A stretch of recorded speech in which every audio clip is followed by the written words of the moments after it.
Capital One recently announced some pretty major changes to the Venture X's lounge access both for the Capital One lounges and the landing lounges, and also Priority Pass network lounges. They removed quite a bit of access and added lots of different fees and costs that weren't previously there for the Venture X.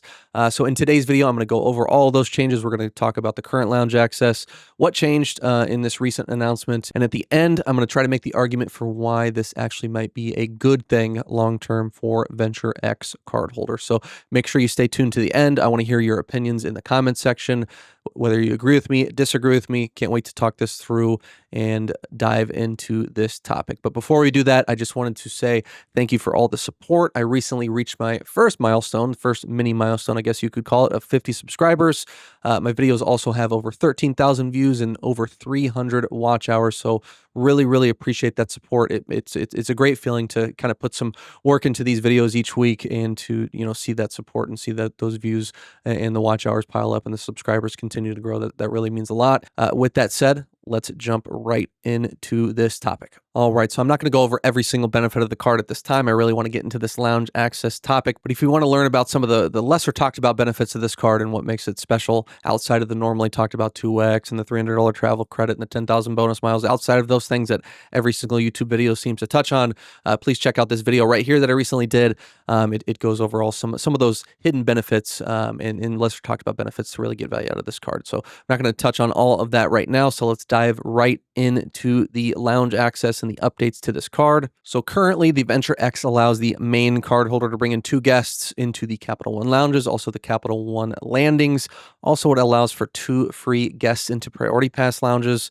Additionally, the Venture X allows for 4 free authorized users, with each authorized user getting that same lounge access benefits as the main cardholder. So that's a really massive perk and something that's been talked about quite a bit for this card to really get those free authorized users, and then each authorized user getting that access for themselves without having to pay the annual fee or really having to utilize any of the benefits. They just get an authorized user card, automatically granted this amazing lounge access similar to what the main cardholder does. So that is kind of the basic issue here, and why so many people are up in arms about this change is that there are a lot of people that have been taking advantage of that authorized user benefit and really getting great lounge access without paying the annual fee. So that's kind of the reason why there's so much friction right now for this, is because that is being taken away. So let's go ahead and look at the changes here. So I've got on the screen here, this is the email that I received directly from Capital One. Less than a week ago. I believe this was 6 days ago. They sent this out, and the Reddit rumblings were a day or two before that. So here it is. So beginning February 1st, 2026, additional cardholders on the Venture X accounts will not automatically have airport lounge access. Primary cardholders can pay an annual lounge access fee of $125 per additional cardholder to maintain that lounge access. This will grant cardholders access to the Capital One lounges, Capital One landings, and Priority Pass lounges. So next bullet point here, you can still keep or add additional cardholders without lounge access for no fee. I mean, if you want to add somebody as an authorized user, that might be nice. If you have a child in college and you want to give them a catch-all card and add them as authorized user and help them build credit, that might make sense without the lounge access there. If you wish to add lounge access for your additional cardholders, you'll have the option to do so beginning February 1st, 2026. So that's when all these changes go into effect next year. The good thing about this, we'll give credit to Capital One that they provided several months of advance notice, which is not always the case, as we've learned in the points miles game, the credit card space. Sometimes these benefits will just be taken away in the middle of the night, or different values will be nerfed and points will be devalued overnight. So that's something that we can give credit to them here, is giving us advance notice in order to plan accordingly. And then the next part of the benefits here, so the guest access changes. Beginning February 1st, 2026, guests of Venture X cardholders will no longer receive complimentary access to Priority Pass lounges. At that time, Venture X cardholders and eligible additional cardholders can bring guests into the Priority Pass lounges at $35 for each visit. So that's a big change there. So I have taken advantage. So I have the Venture X, and I have used this guest access on the Priority Pass one time. So I brought my little family of 2 into the Priority Pass lounge at the Charleston Airport, which is a decent lounge. It was actually really overcrowded at that time. But it was, it was a nice little kind of quiet space away from the terminal, and allowed us to have a couch. And we had a little newborn baby at that time, allowed us to feed him away from kind of the major noise in the airport. So have used that in the past. Not a big change for me. I'm going to have other cards that take care of this, but I could see how other people might be upset with this change if they are relying upon this access. Next up, the changes to the Capital One lounges and landings. So same time, beginning February 1st, 2026, guests of Venture X card holders will no longer receive complimentary access to Capital One lounges and landings.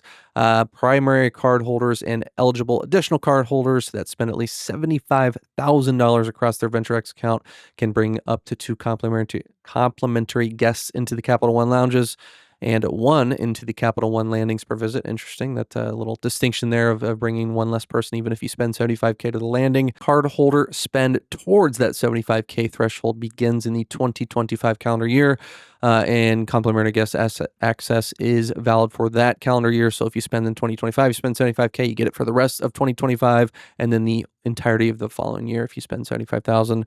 And then finally, Venture X primary card holders and eligible additional card holders will continue to receive discounted pricing of $45 per guest per visit, and will now receive a discounted rate of $25 per guest, 17 and under, and then children under 2 remain free. So that is the full extent of the changes here.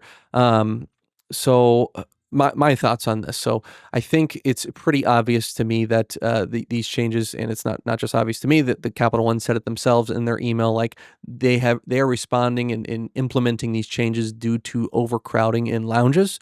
And that is a major problem, not only for Capital One and Venture X, also for American Express and their Centurion lounges, Chase Sapphire lounges, Priority Pass lounges. Every lounge that you can imagine these days is seemingly running into these issues of overcrowding.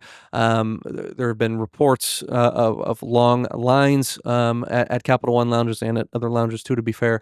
But this is something to combat that. This is something that was inevitable, in my opinion. So this is like it was unsustainable to offer such great free authorized user benefits of giving out these authorized user cards and just granting access like you're some magic. I grant access to you, grant access to you, grant access. Like people were, taking advantage of this benefit and not.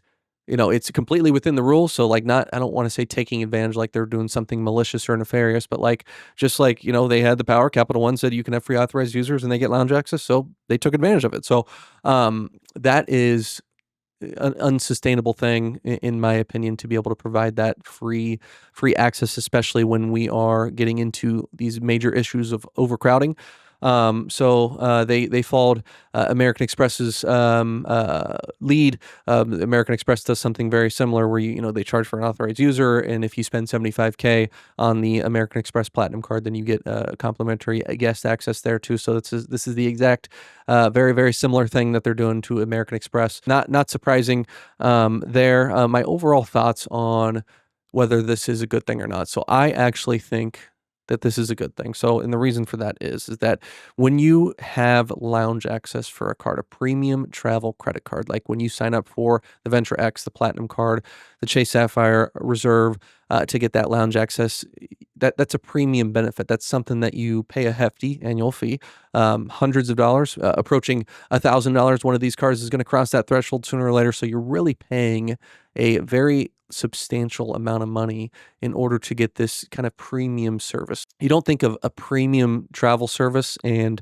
waiting in a long line in the same breath. So that is just something that like I am willing to either to sacrifice and pay $125 annual fee to get my family of 3 in, versus having to wait in a giant line. Like if I'm connecting in DFW, I don't.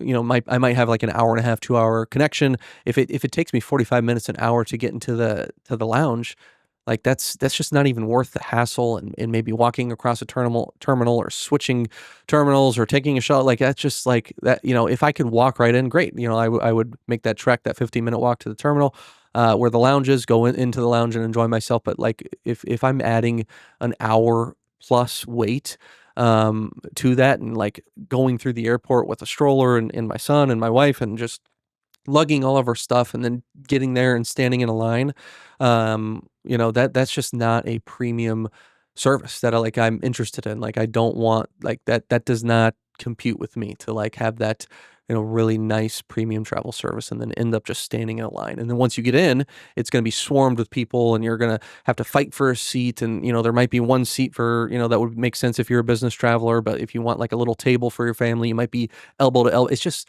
that sounds awful to me. And I'm not like, I don't want to do that. And I don't know if I'm sure a lot of people disagree with me that they say free the better. I don't want to pay a fee. I don't want this type of thing to happen. I'm willing to wait in a line to get that free food because airport food is so expensive, or even if it is crowded or you have to wait, it's still worth it. There's and I see some validity to that point, but for me personally, like if this is an exciting change for me, even though I'm going to be affected by this. Like I'm going to have to either spend $75,000 on the Venture X in order to get lounge access, or I'm going to have to fork over $125. But like, I think that is a worthwhile expense if I can more reliably count on being able to go into these lounges without a giant wait. So I know that this change isn't going to be like, here's $125 or here's this change, this update, and then all of a sudden there's no lines and everything. You get a table wherever. Like that's not going to be the case. American Express implemented these changes, and there still are lines to get into this Centurion Lounge. It's not uncommon to have lines still, but it is definitely going to help. It purely plain and simple is going to help. So I think that I've had mixed feelings of the people who are authorized users on cards that they have no intention on spending. Like it's not even a family member, it's just a friend, and everybody's handing out these authorized users. This is just an unsustainable thing to just have. It can really multiply like exponentially if you're, you give one person an authorized user card for free, and they each get a couple guests into the lounges in each priority pass lounge, and then you can give each person can give a total of 4 authorized users, and it just kind of spreads out to like a dozen people, like a kind of like a virus. Like you're handing out these authorized users and really contributing to that overcrowding. So I think this is probably going to be a controversial opinion in terms of like why would I be advocating for more fees and less access? Why would anybody want to do that? But I just for me the choice is pretty clear. Like I want these. I pay a lot of money for these cards, and I want that to feel like a premium service, and I want that to be a reliable service to when I actually need them. A couple times a year, if I'm flying through one of these airports that has a Capital One lounge, I want to rely upon the consistency of having no wait into the lounge. That doesn't attract me at all to have to wait for an hour. Like, why would I schedule a connection for several hours? Like the only time that would actually be able to get into a lounge is if there was like a cancellation or a delay that caused me to be in the airport for several hours. So I think the last point I'll make here is that I am less likely to run into these situations to where I need where I have 3-4 hours to kill, and I don't mind wasting an hour of that waiting for the lounges because I live near Chicago O'Hare. Chicago O'Hare is my home airport, and I'm often flying domestically, direct nonstop routes pretty much anywhere in the country. It's got O'Hare is amazing for that, for all its faults and kind of annoyances actually traveling and traversing through the actual airport. Amazing network of nonstop flights, and I don't often find myself scheduling connections, at least domestically anyways, to be able to take advantage of some of these lounges. So this is actually a positive thing. I don't know if I'm going to right away pay for $125 authorized user fee in order to gain that Capital One lounge access, because I don't have any immediate plans to fly through DFW or Washington Dulles or Denver in order to take advantage of one of these lounges at this time. So maybe if I have upcoming plans to where I need to go through one of those airports, I might add that $125 fee at that time. So wrapping it up, I really think this card is still a great card. Obviously for myself, I just made the argument that this change is actually a good thing for me, but let's say, play the devil's advocate here and say that this is actually, I was up in arms and this is terrible and I needed my lounge access to get this is horrible. Like, I think that this card still makes a lot of sense for a lot of people, even if we take lounge access out of the equation. This is a 2x catch-all card everywhere. You get those 10,000 bonus miles each year. I know I just made fun of every other YouTuber for reciting all those benefits at the beginning of the video, but it really is true. This is like a no-brainer card in my opinion for quite a few people who want to dip their toe into the travel credit card game, or really just want like a nice catch-all credit card that offers a lot of good benefits and primary car rental insurance and that $300 annual travel credit that's very easy to use. It's just a really solid card that I would recommend. I would still to this day recommend to a lot of people, even in spite of these lounge access changes. So those are all my thoughts on this card. If you're interested in applying for the Venture X, I've got my referral link in the pinned comment in the description below. I would really appreciate that support if you're looking to apply for the Capital One Venture X, to apply through that link. Very, very appreciated. If you enjoyed this video, please like and subscribe. Really appreciate the continued support. Looking forward to hitting that next milestone of 100 subscribers. So we're going to continue to chug along and stay consistent until we reach that goal. Thank you for watching. I appreciate every single one of you, and have a great rest of your day.